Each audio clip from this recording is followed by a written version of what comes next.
Questions about hemp are hanging over the Trussville City Council, and we'll talk to the Mayor of Margaret about accusations of misspending. Tribune Unscripted starts now.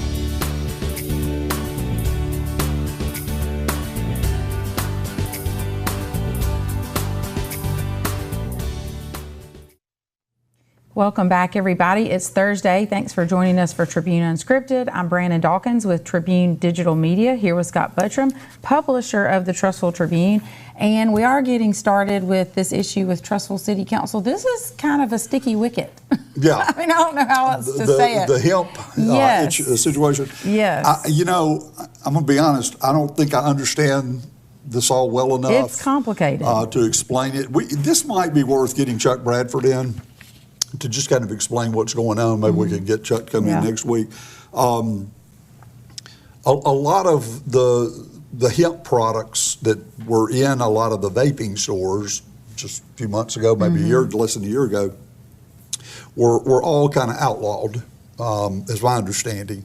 And there were some issues with that. Now some new legislation has come forward that made some hemp products available again. So some of those businesses are back to council. They'll be regulated by the ABC board now, but they still got to go through the council. Which was a change in state law. So that's what that's kind of what's got everything rolling is this change in state law. I don't want to oversimplify it, but I feel like our cities across Alabama were kind of caught off guard, not given a lot of direction. So that's kind of what the issue is.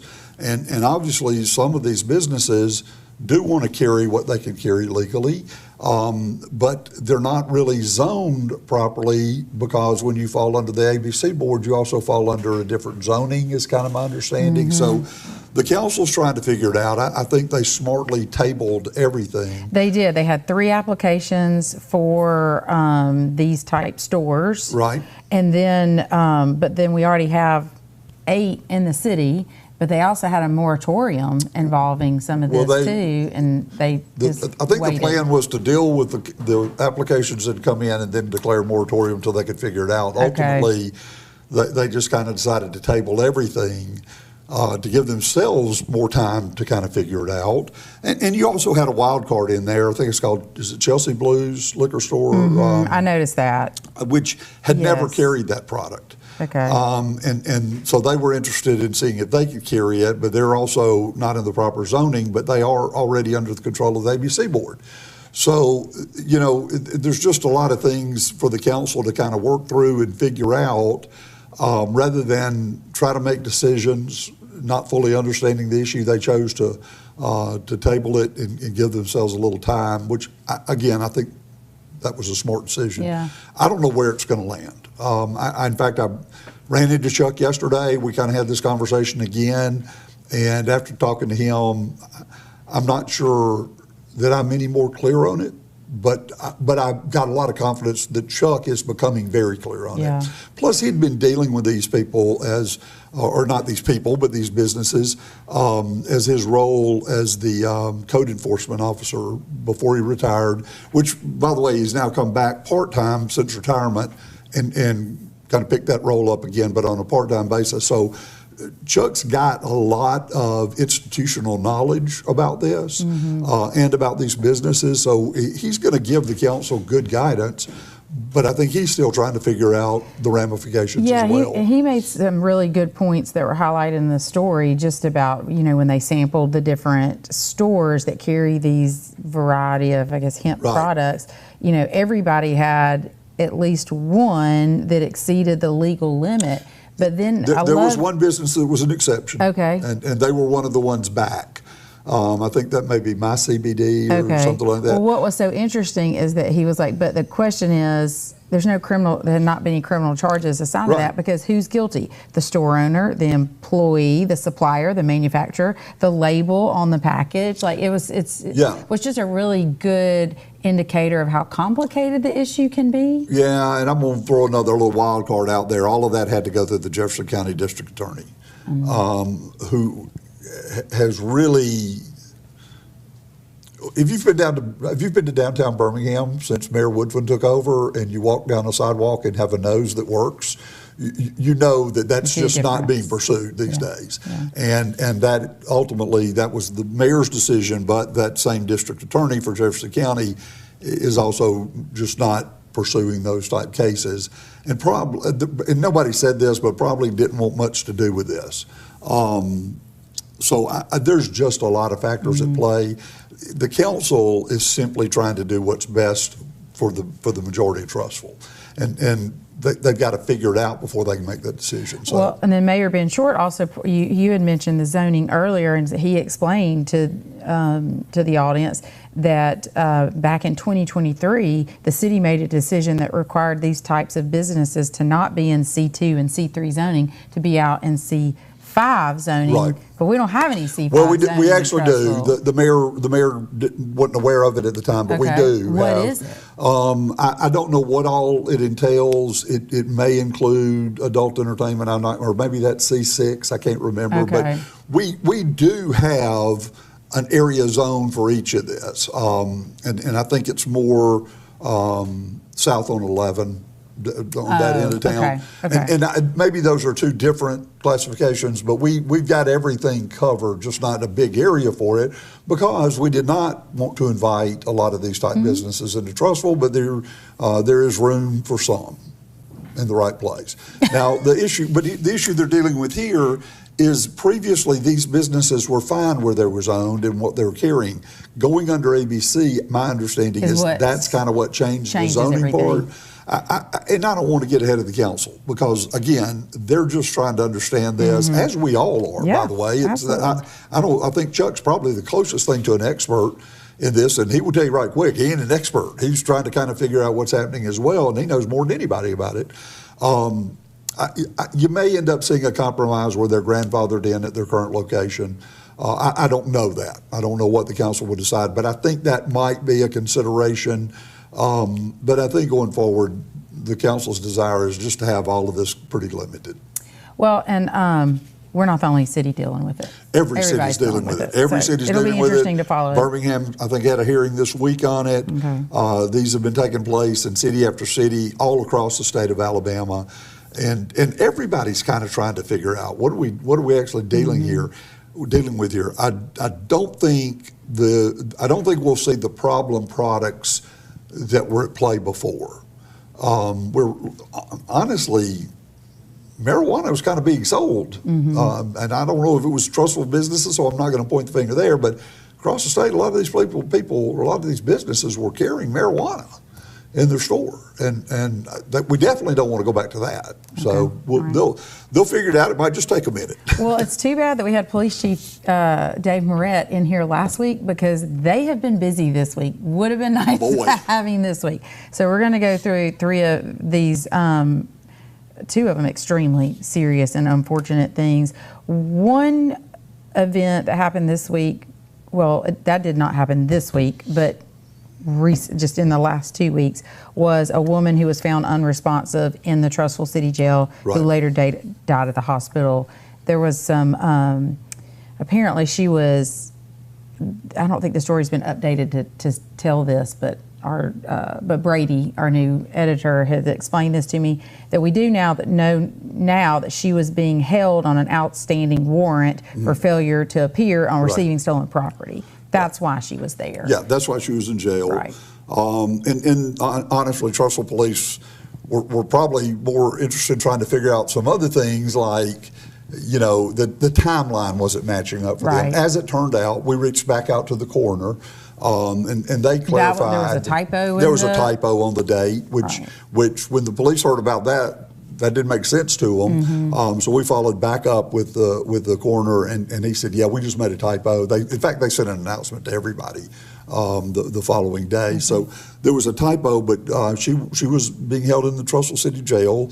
They do cell checks, and when they checked on her, at some point she was unresponsive, and she was transported and later died, I think at UAB East. I can't remember exactly where. I think it was St. Vincent's East. St. Vincent's. Or I'm sorry, UAB St. Vincent's East, yes. But she passed away there, and the family determined that she would be an organ donor. So that also made it a bit confusing, because while she had passed away, they also kept her on machines until they could do the organ donation. So it was, nothing is run of the mill when there's loss of life. No, I don't want to use that term, but it was not an uncommon story that kind of started taking different turns because of the date confusion. But Brady stayed on it and figured it out. So that's what's going on. And of course, our thoughts are with her family.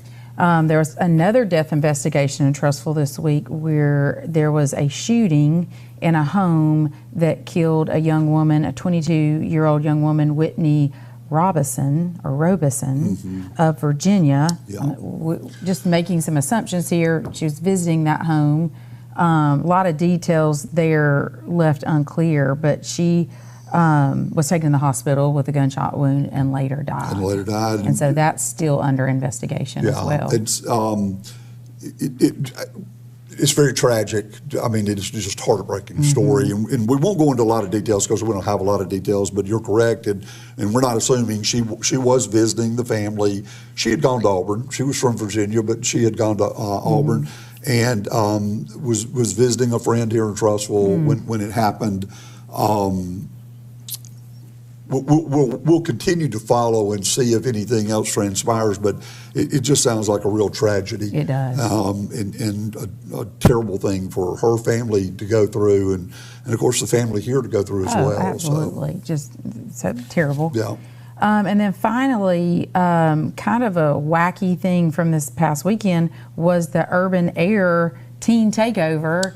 This happened in a lot of different places, but in the Birmingham metro area, it happened here and in Homewood. We have some video of it posted with the story. But why don't you explain what happened there a little bit? This has evidently been going on for a few years, and it's groups of teenagers that plan these teen takeovers. And evidently, Urban Air has been targeted in multiple cities. Homewood also was hit by the same. I don't know if it's the same group, but the same concept. I guess. Atlanta has had extensive problems with these. I think an Urban Air in Atlanta was one of the areas they targeted, but they were also just going into popular business districts and basically, as someone in our studio shared, a great way to put it, they're creating chaos, and it is by design and it is intentional.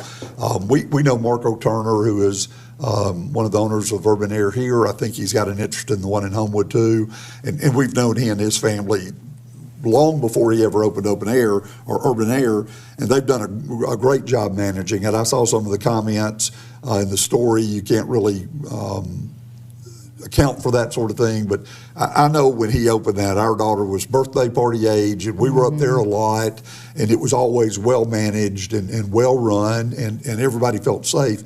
I don't think that's changed at all, but something like this happens, and a lot of people have comments about it. I would not hesitate to take my kid up there again. No, it sounds like Trussville Police handled it pretty quickly. Trussville Police handled it beautifully, and without going into a lot of detail, the general public doesn't know how well they handled it, but they handled it beautifully, especially under the circumstances they were dealing with, and they put it to an end in a heartbeat. So I'm sure the same thing took place in Homewood. In Atlanta, there was a lot of property damage. There were weapons found. There were arrests made. It was a lot. In Trussville, it was teenagers that thought they were going to get unruly, and when that started happening, Trussville's finest showed up, and that ended quickly. So, and I saw a lot of complaints about arrest, no arrest. You got to understand when you're dealing with juveniles, there's only a limited result there anyway. We do have reason to believe that an off-duty Jefferson County Sheriff's deputy who was working there may have made some arrests. We don't know that, but we've been told that that's probably a real possibility that took place.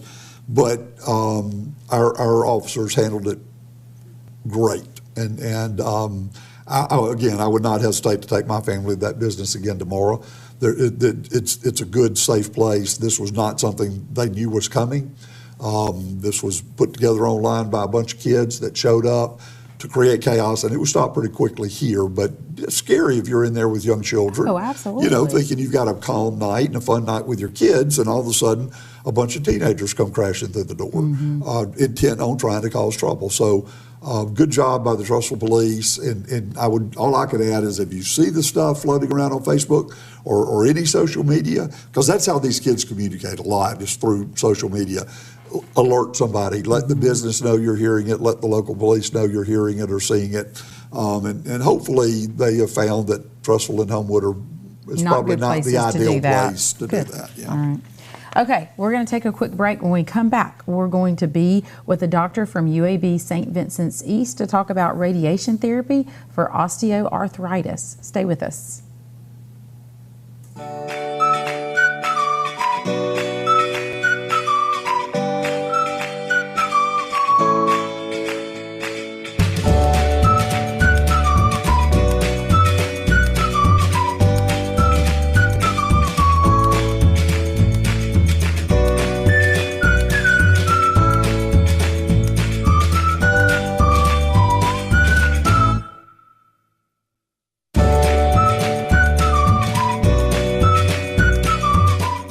Have you been to Discount Warehouse lately? New electronics, brand name makeup, and bedding arrive daily. Follow their Facebook page to find out about special sales on clothing, tools, and fireworks. Discount Warehouse, where you will never pay. Ah, now this is the life. Who's a good boy? Well, to tell you the truth, it's my humans. They're the ones who made sure to buy me a home with natural gas. The furnace warms like no other. The fire turns on instantly. Whoa. And I'm happier than a beagle in a bacon factory. Oh, that's the spot. And with the money we save on our energy bill, well, I got big plans for that. Visit my website and learn why natural gas is a home's best friend. Welcome back, everybody. Well, believe it or not, May is just around the corner. Yes. It's hard to believe. But May is also Arthritis Awareness Month. And because of that, we're able to be today with Dr. Laura Dover, who's a radiation oncologist at UAB St. Vincent's East. Dr. Dover, thanks so much for joining us today. Thanks for having me. Well, we wanted to speak to you specifically about a treatment for osteoarthritis, and it's a low-dose radiation therapy. And so why don't you kind of explain to people, well, maybe, is there a difference between osteoarthritis and just regular arthritis? Well, that's a good. Is it all? I mean, it's all in the bones. Well, right. So anything that ends in itis, basically, that's a Latin iteration for inflammation. So you can have itis of anything. So arthritis is inflammation of the joint. So that's the biggest umbrella term. So you can have inflammation of the joint for a number of reasons, but osteoarthritis, just that brings in the term bones. So it's really the overuse of the bones creating on the joint space over time that results in this process termed osteoarthritis. It's not really a black and white diagnosis. It's more of a clinical diagnosis, so it comes with older age, and especially if there's repetitive use on a joint. People are at higher risk if they're carrying more weight on those joints for several years, that sort of thing. So it is a clinical diagnosis, and it's the most common form of joint arthritis. Go ahead. Dr. I was just going to ask if you could kind of explain to the audience, and I'm not going to explain it because I'll use the wrong terminology, but our bodies have like cushioning in our joints between the bones, and that, as you said, overuse, that gives way over time or breaks down. Can you kind of walk through that a little bit? Sure. So this is just kind of in simple terms. There's a lot of basic science work that continues to be done to really elucidate the scientific, pathways that are at play. But there's cartilage that is kind of this soft tissue between joints, and it helps, with lubrication and helps the joints move two bones against one another.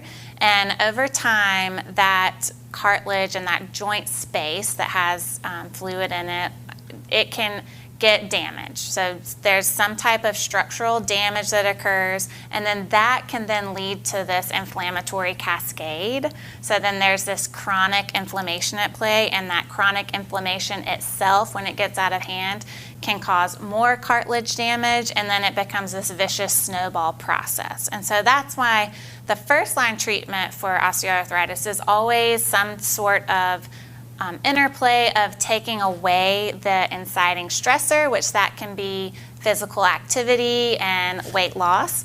But also it can involve a number of anti-inflammatory treatments, most commonly something called NSAIDs, which is non-steroidal anti-inflammatory drugs. So that's your ibuprofen, or you can get prescription strength meloxicam, Celebrex, that sort of thing. But many people see that their arthritis persists despite these lifestyle modifications and medications. They see an orthopedist who can then offer some type of local injection, maybe a steroid injection, but then oftentimes that also becomes refractory to that as well. And then people are left with the decision, well, do I want to undergo some type of surgery to replace the joint, or is there something else that I can try before making that leap? And that's a great place where low-dose radiotherapy can come in. So I'll just step back, because when we were talking kind of off camera, you were asking if this was something new, how new is it? And it's funny because it's actually one of the oldest indications for radiotherapy. So you may remember from history lessons or science lessons that x-rays kind of came onto the scene almost in a cinematic fashion in the late 19th century. It was discovered, at the same time in different parts of the world. And then almost immediately, it became apparent that x-rays have myriad therapeutic benefits. So the first thing that was noticed is that they have incredible anti-inflammatory properties. So even in the beginning of the 20th century, it was used almost ubiquitously for inflammatory conditions of the skin. Children were using it for tinea capita, which is this common fungal infection of the scalp. You can use it for plantar fasciitis, arthritis, bursitis. Even famously, Usain Bolt, he used it for a terrible Achilles tendonitis right before the 2016 Rio Olympics, and then went on to win 3 gold medals. So it's been used for over a century, but it's seeing a resurgence now in the U.S. after what I consider a very, very unfortunate prolonged PR problem that radiotherapy has had here. I think that's just been due to a number of cultural, historical events, starting in World War II with use of nuclear weapons that went into the Cold War, and the terror that baby boomers felt every day going to school. They associate that with radiation. And then who's not seen the HBO drama series on Chernobyl? So people always associate that with radiation. So now people think, well, we've got to reserve that for life and death situations with cancer treatment, which that is a very common indication in the U.S. for radiotherapy. But in Europe, it really never fell out of favor. And in many European countries, benign conditions consist of a third of all radiotherapy treatments. So it's extremely effective. I think that people just need to kind of understand that it is very, very safe. And when we use it for anti-inflammatory indications, it's an ultra low dose of radiation. So we're talking a small fraction of the dose that we use when we treat malignancies. So what does that look like when a patient goes in to have this kind of treatment, let's just say on their knee? So what does that experience look like? So the standard treatment is delivered over 6 different treatments. So you would come in, you would talk with radiation oncologists like myself. We would determine, okay, yes, you're a good candidate. You're hoping to avoid surgery for as long as possible. We want to get you back moving, improve your quality of life. So we're going to offer this anti-inflammatory treatment to the affected joint. That same visit, we could do a planning scan. So oftentimes we'll get a quick scan of the area so that we know exactly how we're going to, orient our radiation beams or x-ray beams. And then you would return for 6 visits. Each visit, the treatment is usually about 10 minutes, completely painless. We're talking very low doses of radiation, very similar to if you were to get a chest x-ray or even a diagnostic x-ray of the knee. The experience would be very similar. And you would do that roughly 2 to 3 times a week. So the 6 treatments could occur over the course of a couple of weeks. And then the expectation is to see some anti-inflammatory benefits, pretty much immediately after completing treatment. Is that something that requires maintenance, like you go back a couple of years later for more, or it's kind of a one-time treatment and that is the benefit? Well, we certainly would hope and expect you to see a benefit with one course of treatment, which would be the 6 treatments. Okay. it's documented that roughly 2/3 of patients see a benefit with that initial course of treatment. I usually see patients back a couple of months later, because if you are still having issues, you can always do a second course. And with the second course, again, about 2/3 of people respond. So it's something that we can offer a couple of times, but it's not something that you would want to do repetitively, ad infinitum, because you might eventually start to see some side effects from the cumulative radiation dose. But when we're talking 2 courses of very low radiation dose, we really don't expect to see any side effects. I've never even heard of, I think that's amazing. It is amazing, and what Dr. Dover was saying about the apprehension in America, that honestly, when Shay reached out about this, my first thought is, well, does your face melt off? Because that we did. I was the last group of baby boomers, so I was still in that group that was getting under your desk and covering your head because of the Cold War going on, and we thought Russia was going to hit us. But you're right. There is very much a preconceived notion about radiation that probably isn't deserved in areas like this. So that was one reason I was glad to share this with our audience. I'm curious, Doctor, how direct can you be with the treatment? Does it, are you kind of treating a wider area hoping to get the problem area, or do you have the ability to kind of zero right in a very, very small part of the body? Well, I have to say, in 2026, we have the ability to be extraordinarily precise with radiation, as we often are when we're treating, something like a brain tumor, and we can get sub-millimeter precision. But in this case, we are intentionally treating the entire joint space. So we are intentionally keeping the field, broader than the head of a pin, because the inflammatory process is affecting all aspects of the joint, the tendons, the cartilage, the subchondral bone. So we want to give all of that, the anti-inflammatory effects. But we are only treating the joint space at hand. No other part of the body is getting any meaningful dose of radiation. Well, last question, because I know you've got patients to get back to, but how would someone start the process? Is this just something that you start by mentioning to your primary care physician? You certainly can. If you have a question of whether or not you even have osteoarthritis, that's a great place to start, and make sure that you are doing all the lifestyle modifications, which are the most important permanent solution to osteoarthritis. But if you know that you have a diagnosis and you feel like you're at a point where, wow, I've tried all of these first-line therapies and medications, and I don't want to be guzzling, ibuprofen for the rest of my life, and I also don't want to make the leap towards surgery, you can just give us a call directly. You don't need a referral. And importantly, insurance does cover this. This has been a long time, very vetted, data-driven treatment, so insurance covers it. And you can just call your local radiation oncologist directly. All right. Well, I think this is so interesting, and I think it's something that a lot of people just really aren't aware of, and so we appreciate you just bringing the information to us. Yeah, thanks so much for letting me come to the studio. I love this. Elderly people such as myself need this information. It's just super interesting. Doctor, thank you very much for coming. We appreciate UAB St. Vincent's and all you guys do in the Trussville area.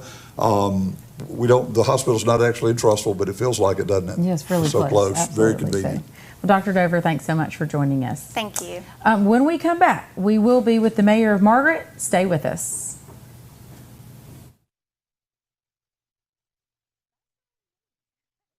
Ones with a lot of headaches. Probate fees and tax issues bring stress to your family while they grieve your loss. Cahaba Law Group is here to protect them and give you reassurance that your hard-earned money and assets are not lost to bureaucratic mayhem. They can help you create the ideal estate plan. If you're currently in probate, Cahaba Law Group can help assist you there too. Plus, they can handle more than just probate. They can serve you in just about any legal matter. Begin now by scheduling a consultation at cahabalaw.net. I'm Drew Lawley, General Manager at Courtesy Buick GMC. Come see us at Courtesy, where we have over 300 vehicles to choose from, including GMCs, Buicks, and certified pre-owned vehicles. Come see us at Courtesy or check us out at courtesybirmingham.com. Proud supporter of our area high school teams.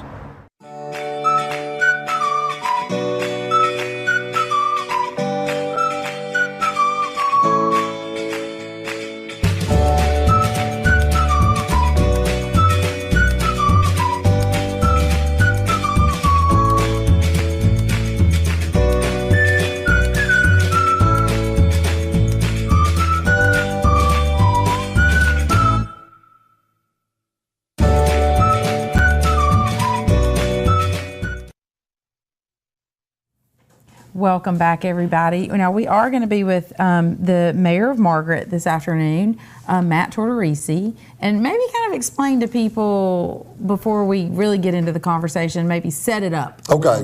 Well, I'm going to step back a minute. Put some structure around it. And first of all, we don't formally cover Margaret. Right. But we know we have a really large audience in Margaret. We can see on social media, and we appreciate that support. But we're always going to pick up things of interest. They are our neighbors. I mean, you hop skipping over from Argo and you're there.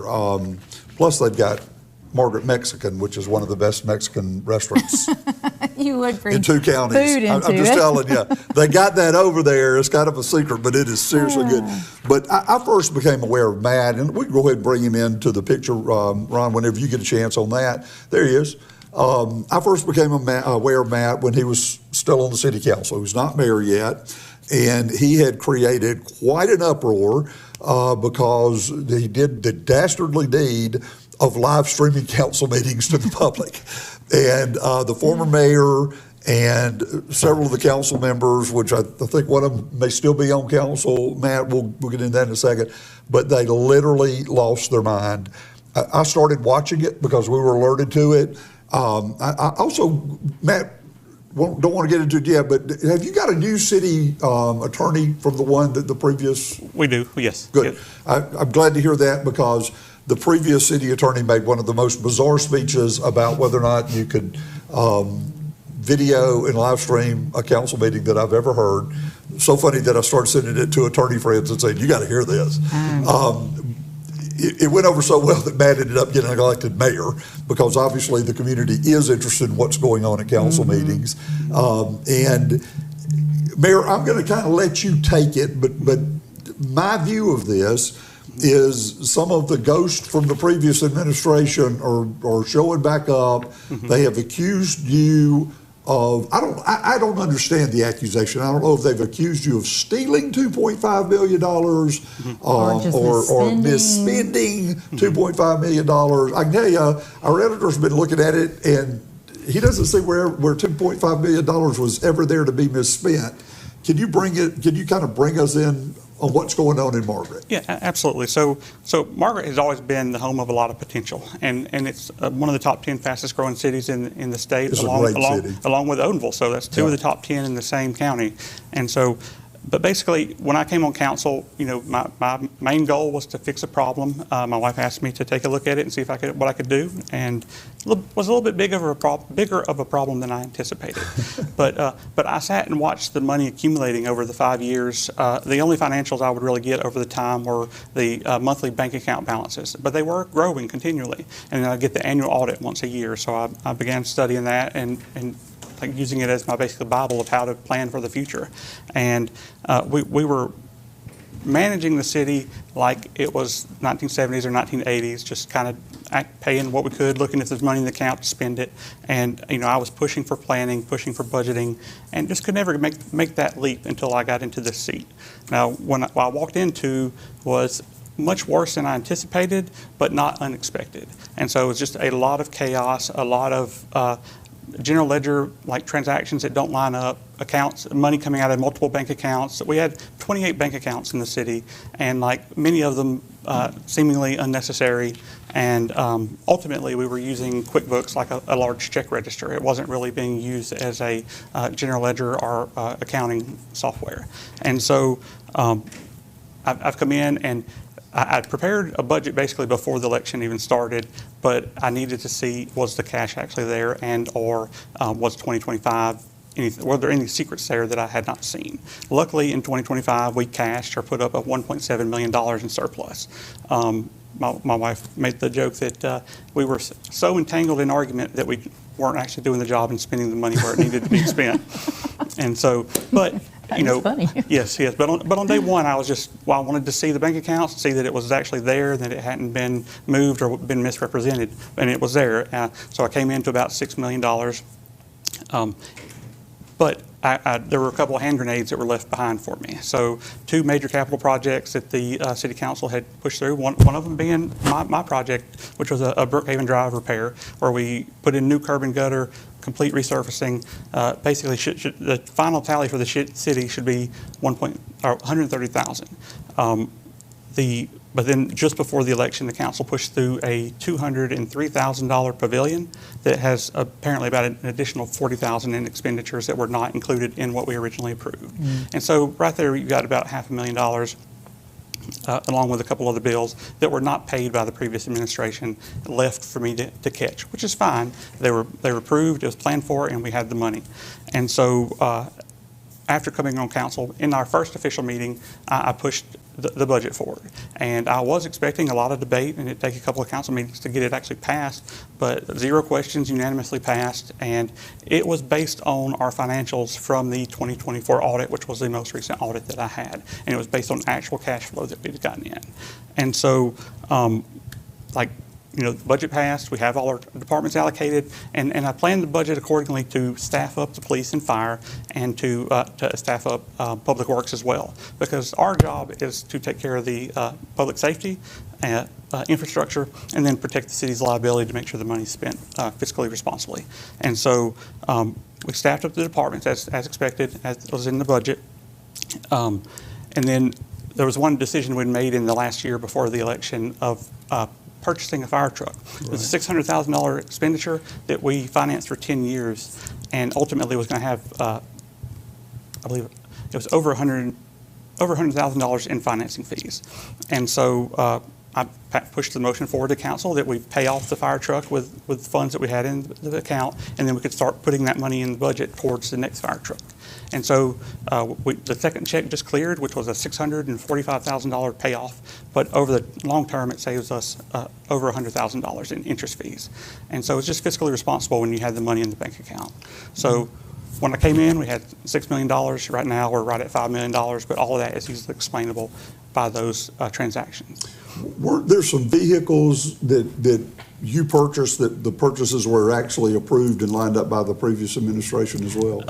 Not so much vehicles. Most of the vehicles have been new purchases. Several of the vehicles were actually had quotes between the election and the campaign that departments had come and said these are our needs, and so there were direct line items in the budget for those exact items. And I'm trying to think if there's, the payoff of the fire truck might be thrown into that category, but no existing trucks or utility vehicles. But since I've been there, we have purchased, I believe we just purchased our 8th vehicle. I'm trying to think, I believe all of them were either presented to council or are in the budget and planned ahead for. Try not to go negative, but some of them were actually, employees were told to bring them to council, and then that employee acted surprised, like, why are we getting this? This is news to us. We'd never seen this before. Right. So like traps were laid, and we walked right into them.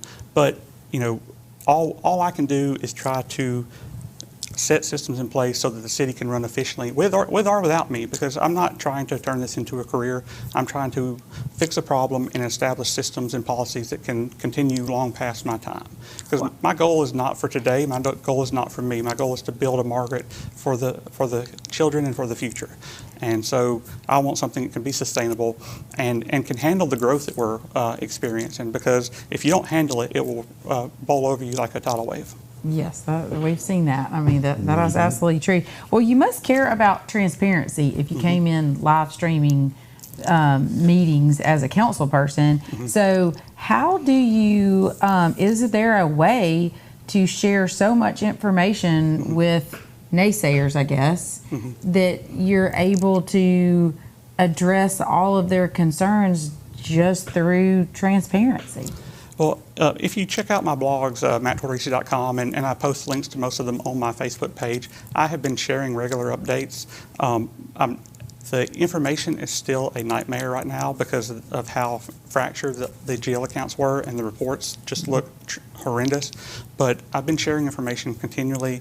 I've been sending weekly updates to council since January, sent them full financials, every check detail, every profit and loss, balance sheet, and cash flow statements from October 1, which is before my term, until January. And then last week I sent them from that January date to now. So they've seen every check, every transaction, and all the reports that QuickBooks has to offer. But is the data clean? It absolutely is not. But we are going through the process right now of restructuring the GL account to line up with the budget so that we can easily generate a budget to actual. And you will see those reports published regularly once we've done the work that's necessary to get there. The biggest issue right now is that some members of council keep dropping hand grenades in the room and then walking out of the room and leave it for myself and the staff to clean up.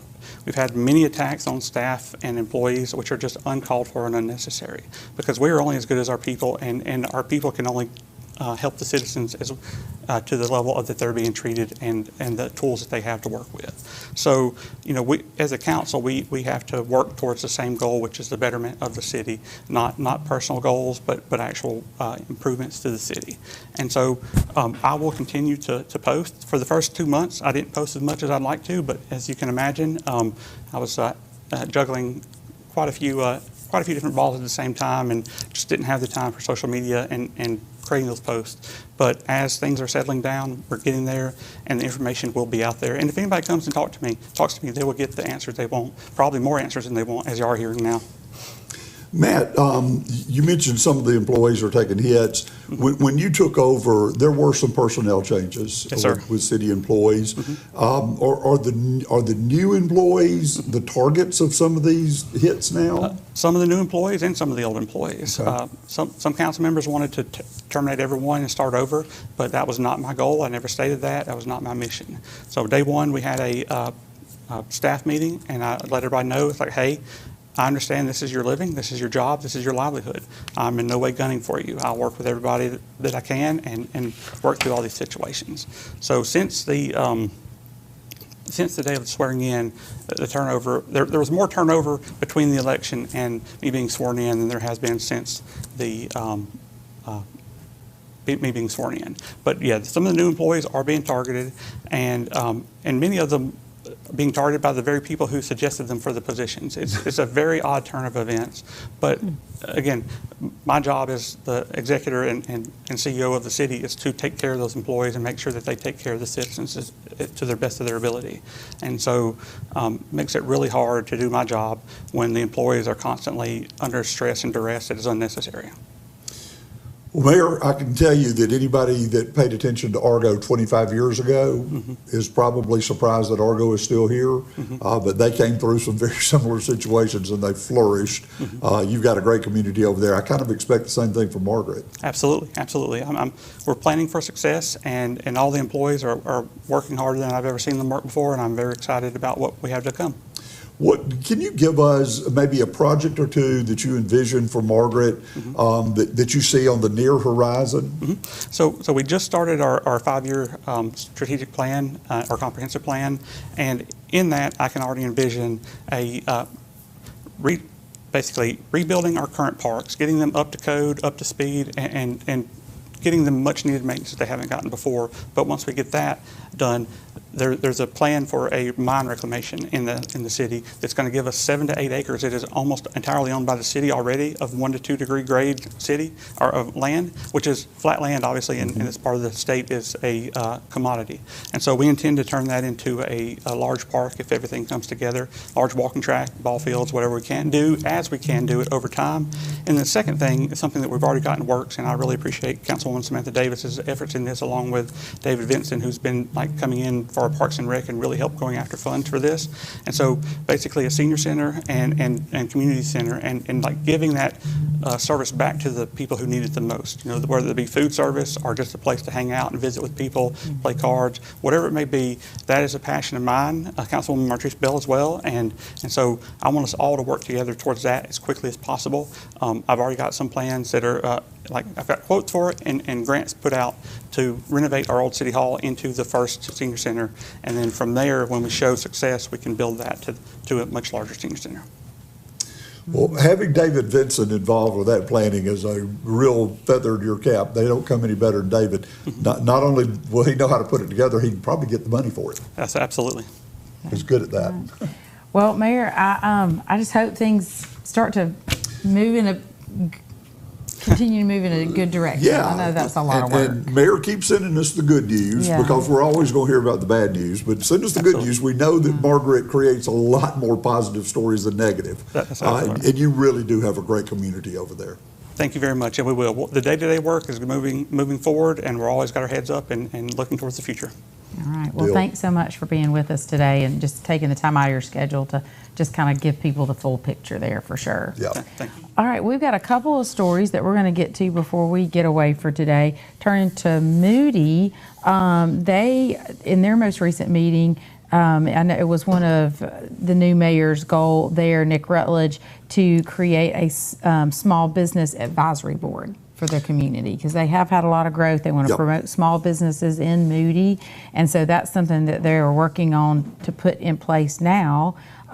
He said that information is going to be provided on how businesses can apply to be part of that, and hopes that that board will be ready to go next month. Nick has come in, I think, with some really good ideas. You know, Mayor Torrich just mentioned Odenville and Margaret, two of the fastest growing cities in St. Clair. I can't imagine Margaret is far off of the pace because Moody is far off of the pace because that's another community that is exploding. I do want to clarify that we, in the Tribune, I think we attributed to Nick Rutledge that he said he had never heard of a bad audit. He actually said we've never had a bad audit in Moody. And I know, Mayor, I know that upset you. That word got back to me. We got that fixed for you. Okay, good. But they are, again, another one of our communities in St. Clair that is just off and running. When I look around at the 9 cities we cover, and then some of our neighbors like Margaret, and there's others like that we don't formally cover, but they're around and we're certainly watching them and seeing good things go. Man, you just got to have a lot of optimism for this part of Jefferson and St. Clair County, and the future is really bright. Absolutely. Moody is going to be one of the shining stars, and in my opinion, kind of already are, but it's just going to get better. Well, we've had a lot of serious stories today. We're going to end on a light note. Good. In Springville, I did want to let people know about the Bigfoot-themed 5K at Big Canoe Creek because it's a trail run, and so. Listen, if Bigfoot shows up in it's Springville. It's called the Biggie Stomp. I love this. The Biggie Stomp Trail Run 5K at Big Canoe Creek Nature Preserve is April 11th. And so it says it's kind of billed as the run through Bigfoot territory. Open to all ages and abilities. Information on how to get signed up is on the website. I love the picture of the stream they ran through it. I can imagine that's going to draw a lot of people that love that kind of race. Oh, so, let me tell you. Trail run is not for sissies. Springville, y'all keep it up. Now you're going to start claiming Bigfoot is there. That is probably going to produce 6 new subdivisions. Stomp. I love that. They're going to somebody's going to want to build 6 new subdivisions if Bigfoot is there. So y'all keep attracting that growth, then you're going to get mad at every subdivision that comes in. Well, I love that. Actually. I know. I do too. That'll be fun. I do too. So will there be Bigfoots randomly running across the trails? I don't know. It does not say. It says the nature preserve will close the day before the race, for that race. But you can get signed up, and I'm sure there will be a shirt to go along with it. That'll be worth having. But anyway, I love that. There's got to be a shirt. I'm not going to run a 5K, but I will buy a shirt. Yeah. If anybody sees Bigfoot, get a picture. Yeah, for sure. Better yet, get video. That's right. Get video. There's a kids run involved with it too that morning, and so anyway, lots of fun to be had with the Biggie Stomp. And this is kind of just the start. Big Canoe Creek, truly, in all seriousness, that is going to be a huge draw for the Springville area. And I think it kind of fits their personality, a big, beautiful piece of nature that can play off of that town and the town can take advantage of. But we'll see more of this. Yeah, absolutely. Yeah. All right. Well, that's all we have for today. We'll be back next week. We hope you have a safe and wonderful weekend.